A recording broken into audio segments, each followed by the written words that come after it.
On the 66 Bassman, as you can see in the previous video, the input jacks have been rewired, and they've been rewired really poorly. Just tack soldered, old leads were in place, bad solder joints. I just couldn't trust it. So I'm going to redo the wiring on both of them. So here's one of the old jacks, excess solder removed. Got all four of them done the same way. First step is to do the 1 meg grid leak resistors. So I like to be consistent on each one. Get a nice bend like that. And let's see if I can show this. I'll loop it through there. Loop it through there. This is the way it was done in the factory back in the day. Now I'll take my pliers, which are right here, and pull this loop through the shunt terminal.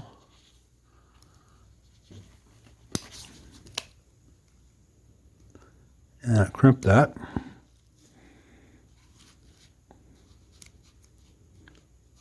So that has a crimp. It's hard to do this while looking at the camera. Sorry about that. That's crimped. That excess won't have any strain on it. And that will go to the next one. I'll use that to help secure the two jacks together. So let me get the other one done the exact same way for the other channel. Now I've got both of them ready for each channel. I'm going to go ahead and pre-solder here and here on each of them. And while I have this open, before I put it all back in place, I'll do some more cleaning. Places where the metal's gotten a little oxidized. A little deoxit does wonders for these things. So now I will often use the solder roll to hold the component because it's going to get hot while I do this. And let's see if I can tilt this down and show this.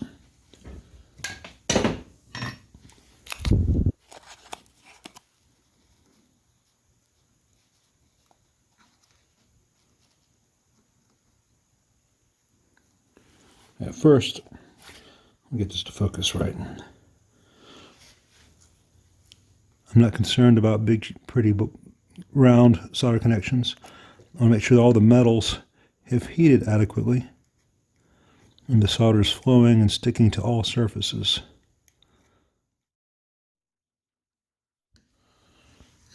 Okay, the end result, I can do a little bit better there. It's easier to do this on a brand new jack. These old ones get corrosion over the years. Sometimes you got to do more cleaning than others.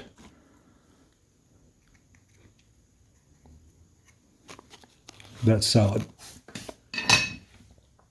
So now I've got two solid, let me get this focus.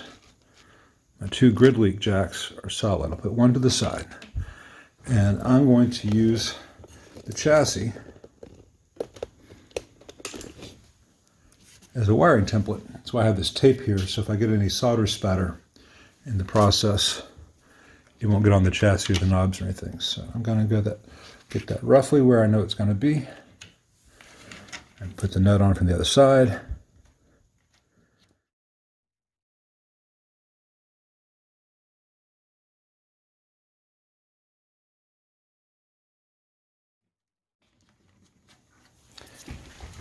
Okay, it doesn't have to be tight, just tight enough. And then this one, a little bend in that wire, slip it through there, bend that a little bit more.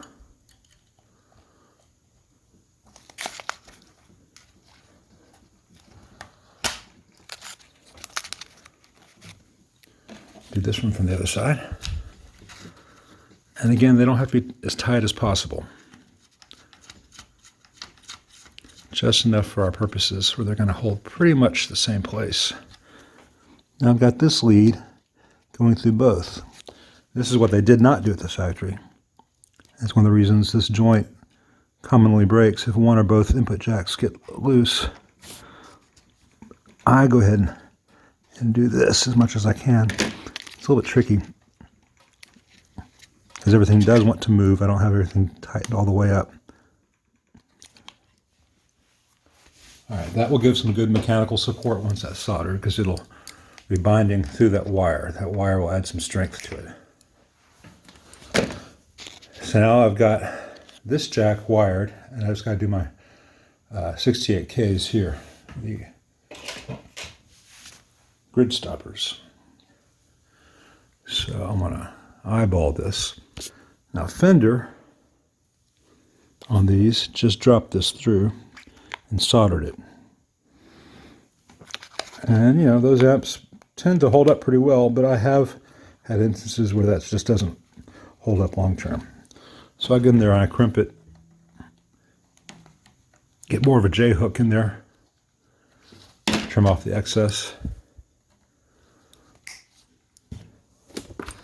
Notice that these still move a little bit. I'm not going to do the final soldering until everything is really in place on the other side, because I want to be able to adjust this without breaking a solder joint.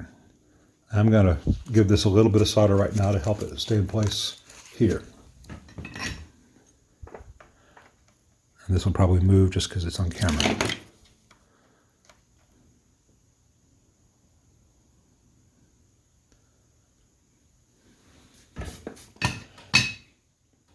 All right. The next one, I do much the same, taking into account the length differences they'll need to have. Do this one as a J hook as well. And that will give yet more mechanical support to that connection between the two jacks.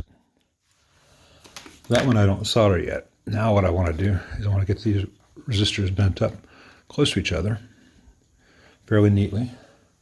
And I'll start it by hand.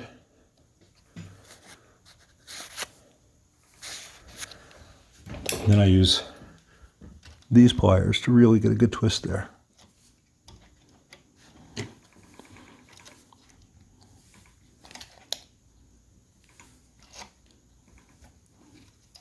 That could have been prettier. That's better. And that's going to be where the actual wire connects. Shut up meter. Got a new meter. Works great, except it beeps at me all the time to tell me it's about to shut off. My old meter just politely shut itself off. I just want a little bit there to join. I'll wrap the wire lead around that later, and I'll trim this closer later. I keep hitting the damn camera. Sorry about that. This is not going to be the most perfect videography you've ever seen. But the end result of that is a very good solid connection. And once I put it on the inside and solder this joint right in here, it'll be rock solid. But that I want to wait until I have the whole thing assembled. So that's one pair. And I'll do the exact same thing to the second pair.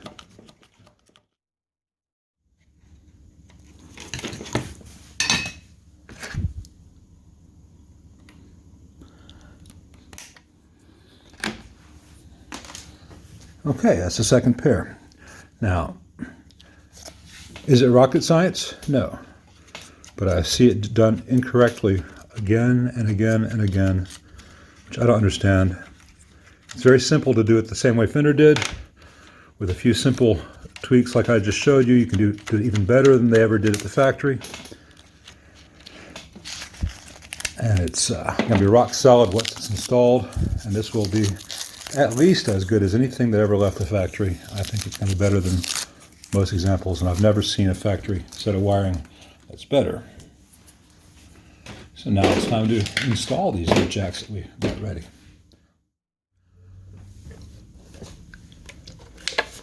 Before I put the jacks in place, take a little bit of isopropyl alcohol, clean off the brass strip where they go, clean off that general area before I tuck the wires back in place.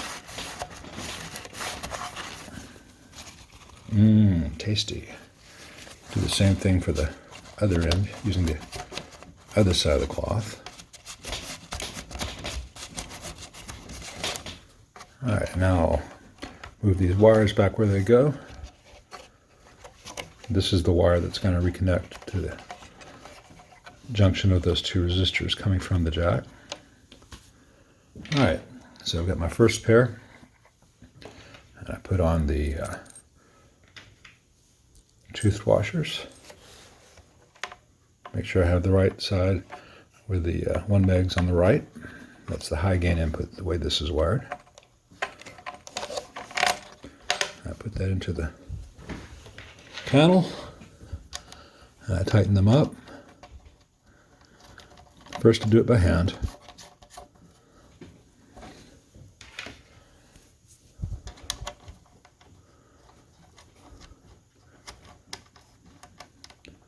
I know this is really exciting to watch.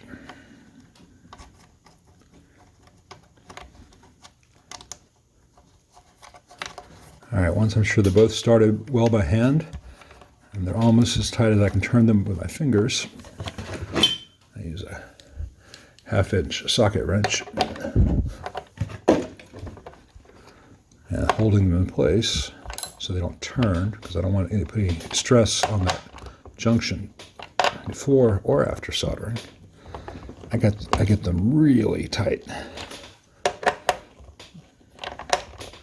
because that's where your input ground is made. It's one of the most important grounds in the entire amplifier.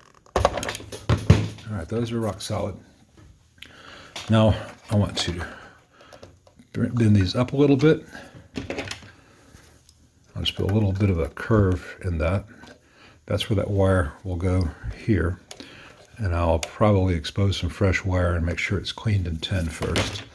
But first, now is the time I want to get that solder joint done. Now that these are not going to move, and they've got some additional strength given by the leads of those 2 resistors.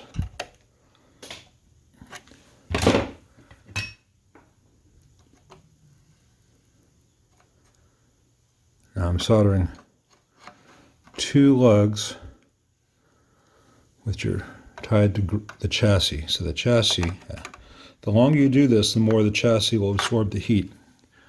So you want to work hot and relatively fast so that the solder flows in between all of them. Peek at that. That's good. Now here's the old wire, which is pushback, so I'm going to push it back quite a bit. Expose some fresh wire there. I'm going to tin it. Sorry about all the clutter in the background.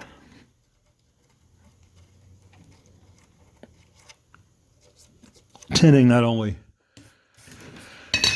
makes it accept solder more easily, but the tinning process also cleans off any corrosion that might be on that old metal. Let me go ahead and snip off some of this excess cloth. And I'm going to see if I can do this on camera. Twist this around a bit.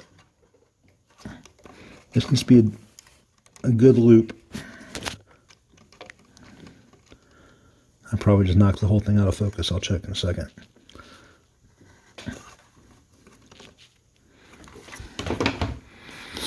All right, I'm not sure of how visible it is in the camera. Let's see if I can get this to show it. Shiny reflective things are not at the strength. I've got the lead coming here and going in a loop. It's got no tension on it. If it pulls, it's not going to be pulling very much to the right because of that loop. And that is wrapped around there securely. And then I flow solder to that. Now I've got solder on the wire, and I've already got solder on the leads coming from the resistors. So it doesn't take a lot, and that is very solid and won't move when things are plugged in or unplugged. Let me do the other one, and I'll show you the end result. All right, that is a solid factory level job. If it wasn't for the fact that I'm using these 5% tolerance gold band resistors, any experienced tech would be hard pressed to know that at a first glance that those were not original. Plus, well, they don't have the patent. But A closer inspection will show that they are not, because I've got those additional wraps here giving more strength to these joints, and the additional wraps, the full J-hook with the resistors tied to the tip connections of those jacks. So at first glance it looks factory. At second glance it's better than factory, and that's the goal.